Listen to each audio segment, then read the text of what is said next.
If you think you have to spend big money before you get a good smartwatch, then this video is going to help correct that notion. I have been testing out 5 different smartwatches for a while now. They are all below $100, I think even below $70, and honestly my findings have been amazing. They are not very popular brands obviously, but the truth is that they get the job done. So if you're ready, let's get into it. Now, before I start with the first smartwatch, give me a minute to talk about the sponsor of this video. In fact, they provided me with all of these smartwatches, and that is Temu. Now, Temu is an online marketplace that offers a variety of products at a very competitive price range. One good thing about Temu that you may not know is that if you order an item and the price drops within 30 days, do you know that you can request for a partial refund? Well, now you know. So download the Temu app using the link in this video's description, or you can use the unique code showing right here to obtain a $100 coupon bundle for yourself.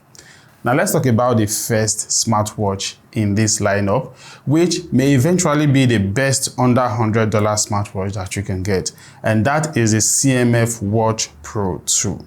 I bought this watch for just $67, and some of the pros of this watch is the fact that it has a very trendy design. It is also very lightweight and very customizable. For example, I can change the colors of my watch faces to any color I like, or I can even remove these bezels at the top of it to any other color that fits my dressing or something like that. Now, another reason why I would definitely recommend this watch to anybody is because I am sure that nothing will be sending out updates to keep it fully functional and optimized. So it's kind of like a good investment over time. It also offers 24/7 fitness and health tracking capabilities. The screen is AMOLED, and scrolling through this watch OS is very smooth. It has an IP68 water and dust rating, so it's very much safe to use it outdoors. The CMF Watch Pro 2 comes with a 305 mAh battery, which is quite enough juice to take you for days. Personally, I've had to go like 5 days without having to charge this watch, which is pretty impressive. But the truth is that having a slightly bigger battery is never a bad idea. And that takes me to my number 2 in this lineup, and that is this watch right here, the LIGE K65 Pro. It costs just $46. Now, fun fact here, when I was testing these watches, this is the one I wore the longest. And that's because for me, it is the most complete fitness watch among all of these watches. Okay, I know you're asking, like, what do I mean? I mean, are they not all fitness watches? Well, the truth is that the app, which is Fit, which you can download on the Google Play Store, has some workout fitness and meditation videos that makes it complete or better than the others. And that's something I personally found really thoughtful and helpful. You know, I can just click on a video and practice along for a specific workout routine. This watch, like the CMF Watch Pro 2, also offers 24/7 health tracking features like heart rate and blood oxygen level monitoring. But the most prominent of them all is the blood pressure measurement. Now, this sounds really fascinating for me because that is one health statistics or data I always want to keep in touch with. But the fact is that these watches do not always give accurate information. But the truth is that the function is there, and that is pretty great. Another reason why I definitely wore this watch the longest is because of the battery.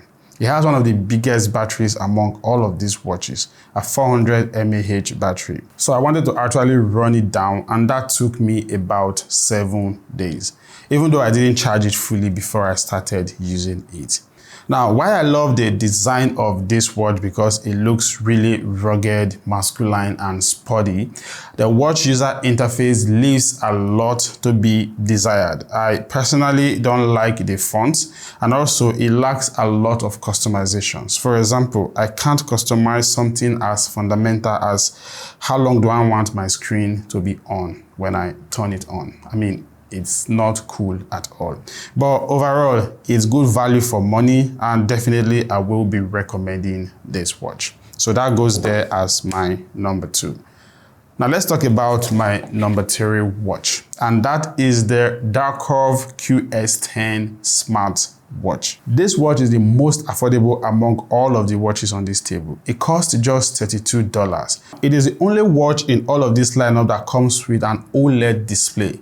So for me, it has the best and smoothest display amongst them all. The 60Hz refresh rate makes scrolling through this watch very smooth.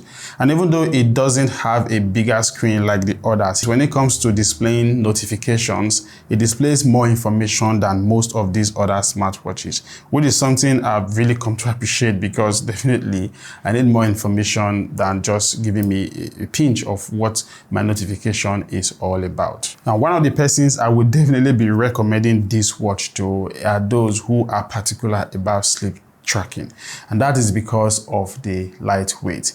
The app you can use with it, which is the Glory Fit Pro, is also beautifully designed and very easy to navigate. Like other apps, it helps to store your health information and even grant you access to really cool watch faces. And then also the battery is 300 mAh, which is good and basic. Hence, it doesn't last long like my number 2 that has a 400 mAh battery and all of that. I got 5 days of use from it. And then also it doesn't have waterproof rating, which is poor for such a beautiful watch. And lastly, the vibration on it is very low. If you're not careful, you won't even know when you get some notifications. But then when you consider the fact that you're not paying up to $40 for this watch, I guess it's just easy for you to excuse all of these issues I just mentioned and just go for it. So there it is, my number 3 smartwatch. Now, when I finished unboxing all of these watches and asked my wife the one she likes the most, she picked this one. I'm talking about the GTX 12 watch. Now, actually, there's a newer version on Temu, GTX 13 version on Temu, that you would decide to go for because it's obviously an improved version. It has a very nice design. Like, when looking at it, you can tell it looks so much like the Apple Watch. And with these white bands that mine came with, it's so easy why my wife would choose it, because it kind of like stands out. But the problem I have with it is that the clipping is very different from the other smartwatches. The GTX 12 has a lot to offer in terms of functionality. The almost 2 inches 60Hz AMOLED display makes this watch interface really interesting. I love how notifications are displayed with enough information. I think that is thanks to the almost square design, and also the animations are very, very smooth. However, when it comes to measuring stuff like blood oxygen, blood pressure, heart rate, and all of that, it can be very hard. Sometimes I have to wait for it to get to 100%, and then it will ask me to wear the watch a little tighter, which honestly, it just pisses me off because the watch is already tight enough in my wrist. But a quick fix to that usually would be for me to restart the watch, and then it will give me all of these measurements and everything will be fine. But overall, the watch is very good. Battery is 350 mAh, so it definitely lasts longer than some other smartwatches in this lineup. It also has an IP68 rating, so that means it offers a lot of protection from water splashes and dust. But then one cannot overlook the software inconsistency that comes with this watch, and that is why I decided to put it at my number 4, even though it's my wife's number 1. And that leaves us with the last watch, the one I did not really desire so much among all of them, and that is the Senbono DM30 watch. It's quite expensive. It costs about $45, which is huge, but there is one big lie the makers of this watch actually told on Temu, and that was the reason why I got it, because they said it has something every other smartwatch here does not have, and it turned out to be a big lie. I'll tell you that very soon. Now, when it comes to looks, the watch looks pretty okay. It has a big battery of 400 mAh, which is like the best thing about this watch. It also has an AMOLED display and an IP rating of 68, which are all super cool stuffs, but that is exactly where it ends.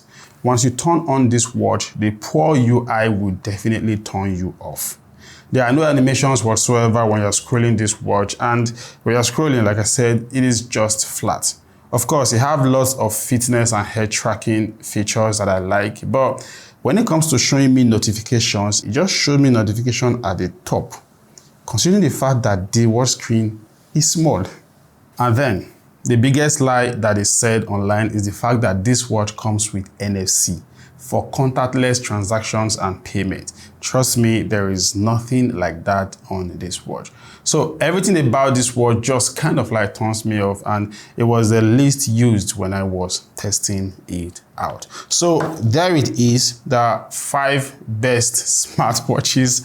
Well, I would say best, yeah, that you can get on Temu, way below $50 or even $60, but they do some good work for you. And yeah, like I said, you don't have to spend so much bucks to be able to get a good smartwatch, apart from obviously this last one that I would definitely not recommend. So thank you so much for watching the video. I know it's long enough already, so let's just say like, share, and follow for more updates or videos like this.